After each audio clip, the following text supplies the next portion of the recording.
Bring it, psycho!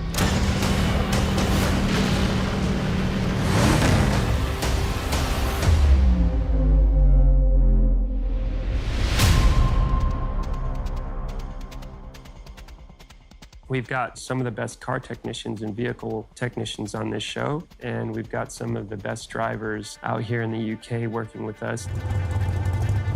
We had the ex-British rally champion that actually drove the car, along with some other stunt drivers as well. I wanted the chase to feel as real and as big as possible. We're going to add more vehicles, we'll add bigger explosions. What we're doing here is maintaining the reality of live traffic throughout the car chase sequence. I work closely with all of them in regards to the design and the choreography of the vehicle sequence. We really try to execute stuff as much in camera as possible so that the believability of this world remains at the highest level possible. You see the Maserati, which is the Penguin car, driving through traffic and moving around a corner. And at that time, Batman is quite some distance away. And within his driving skills, he makes the corner and he power slides it. The car of this shape and this size, and you're seeing it drifting, is very impressive.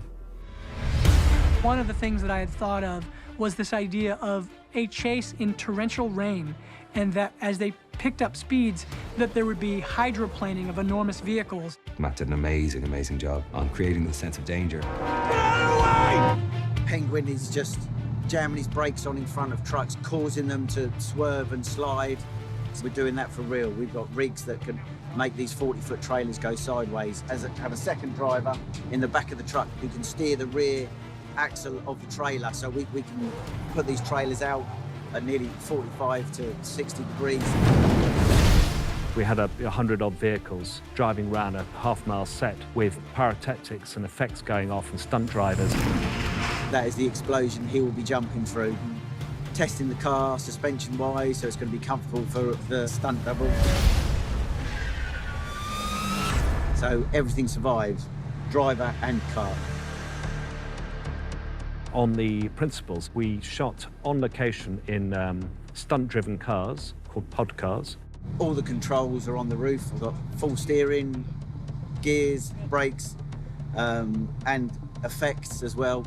So Robert can get on with doing what he needs to do, being his acting, and do what he needs to do for camera, and I can be worried about what's happening on the road.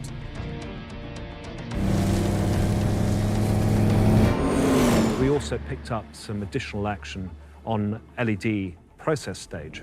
We shot on what we called an array rig, which is basically 7 cameras that are pointed in every direction.